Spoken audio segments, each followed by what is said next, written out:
Okay, so the file that we're going to be working with is called parent pages, and it's a zip file. You can find it in the description. Let me just get to it. So when you extract or unzip the zip file, you will find that you have a folder called cat photos with 5 JPG photos, and then you will find an InDesign file and an IDML.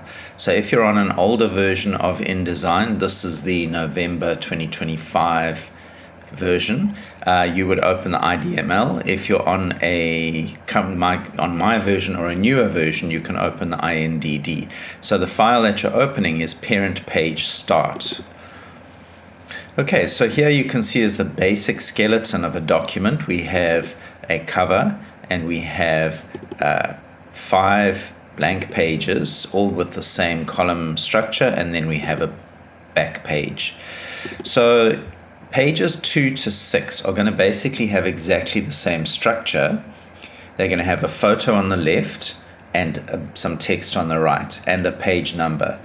This is a perfect candidate for something called parent pages. So a parent page is where you can create a template layout, and then you can stamp it on whatever pages you want to use it on, and then you can go in and customize those individual pages. It's a very efficient way of working, and it's a way of maintaining a cohesive appearance and style for your document.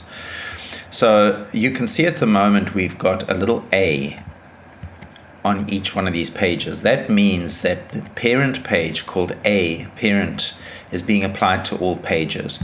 So if I go to that parent page, double clicking on it, and I do something like I'm just going to draw a rectangle and fill it with a bright color, you can see that that appears on all the pages.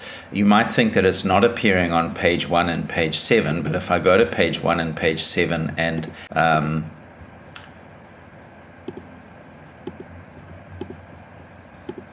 there it is. Okay, so it's being applied to all pages. If I change it in any way on the master page, it will update on all of the pages that master page or parent page, sorry, master page is what they used to be called. I might accidentally call it a master page from time to time. It's new terminology now. It's a parent page. But the parent page changes will be fed down to wherever the parent page is being applied. So let me just delete that. So we do not want the parent page to be applied to pages 1 and page 7. So I'm going to drag the none parent page onto page 1 and onto page 7. So that means those pages will not receive any parent page layouts. You can have as many parent pages as you like, but none just means no parent pages. So let's create a layout that's going to be applied to pages 2 and to page 6, because that's where we want to have a similar layout. So I'm going to double click on a parent. I'm also going to rename it. So I'm going to go to the little hamburger icon and I'm going to say parent options for a parent. And I'm just going to call this inner page layout. Okay, and now I'm going to create a layout. Now at the moment I'm not working with layers because this is a fairly introductory video, so we're just working in one layer at the moment. So I want to have a photo on the left hand side that takes up these 2 columns. So I'm going to take the rectangle frame tool, that's the tool with the X through it, and I'm going to drag from the bleed line, that's the red line, across down to the bottom bleed line and then to the end of the second column, like that. You can see that it gets a cross through it, which is our notation to say an image is expected here. I like to also just put in a color tint, because if I go to preview mode, W, I don't see that cross. So I don't even know it's there. So I'm going to go up here to my fill color and I'm going to choose black and I'm going to change the tint to 20%. Press enter. So now if I go to preview mode, I can see that an image is expected there. All right, so that's where our images will go. You can see that they are appearing on all of our inner pages now because they are all coming from that parent page. Now on the final column, I'm going to create some text. So I'm going to take my type tool and I'm just going to drag a text frame across that column and down. I'm watching the H value, the height value, to roughly 40 millimeters. It doesn't have to be exactly, but roughly 40 millimeters. And I'm just going to type, the cursor is flashing there, I'm going to type square bracket, name, close square bracket. Okay, that's what it looks like.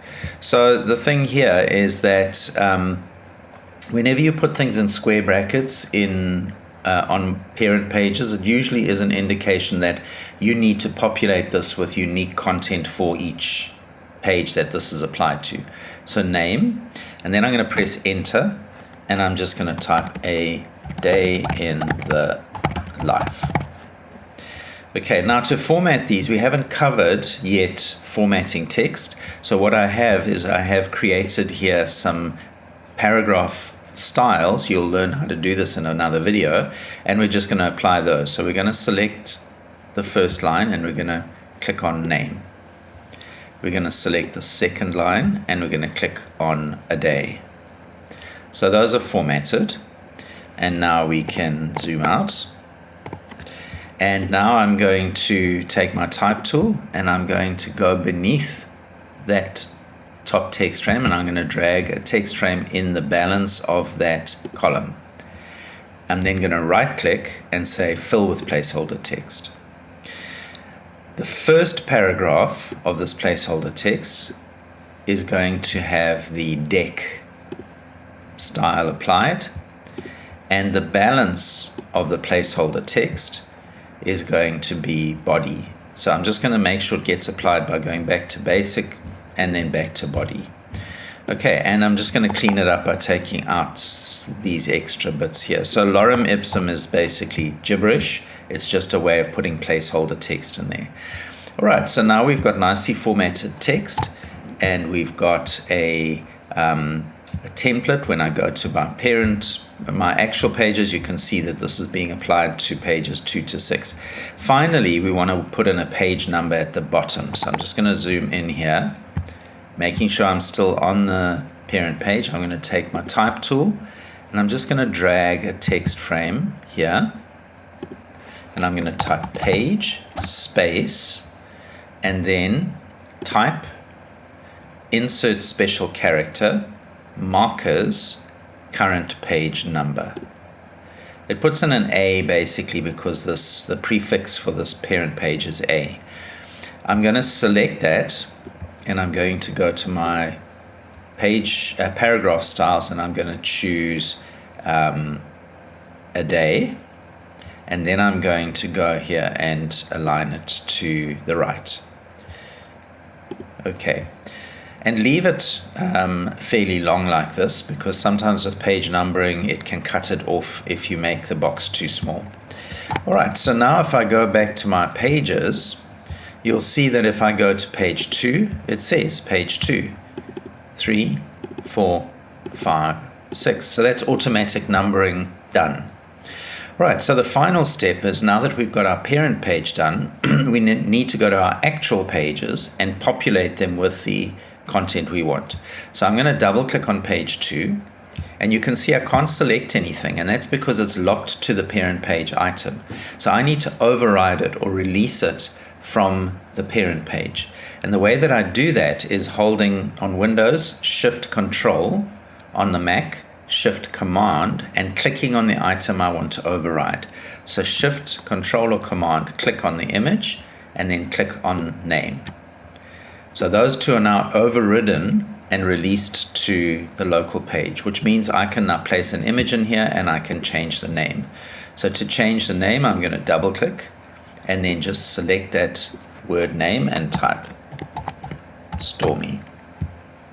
And then for the image box, I'm going to select it and I'm going to press Control or Command D, which is the same as going File, Place. And I have in that extracted folder a cat photos folder. I'm going to choose cat 1 and open.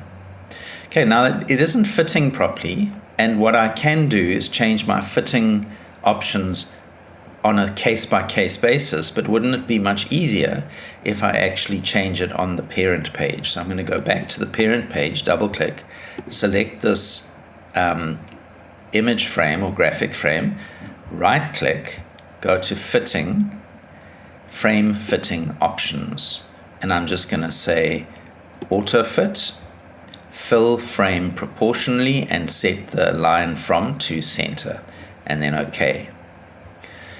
And then when I go back to page 2, it hasn't applied here because remember I overrid this. So here I'm going to have to do it manually. So right click, Fitting, Fill Frame Proportionally. Okay, but for the rest of these pages it should now automatically inherit the frame fitting options from the parent page. So let's carry on. We're going to go to page 3, Shift, Control or Command, click and click. And we're going to place the image here. So select Control or Command D. We'll choose the second image. You can see that it adopts the fitting options because they're coming from the parent page. And here we will select name and type Harry. Okay, then page 4. Shift, Control or Command, click and click. And then just the graphic frame, Control or Command D. 3. And here, name Angie. Okay, and then this one, Shift, Control or Command, click and click. And then Control or Command D. Okay, and this is Lemmy. And finally, Shift, Control or Command, click and click. And then Control or Command D, final one. And this is the gang. Okay, so you can see how parent pages can very quickly and efficiently style multiple pages with a similar look, and then you can customize them individually. A very powerful tool. And if you look at some magazines, you can clearly see on every issue they're using a parent page for the layout of certain types of articles.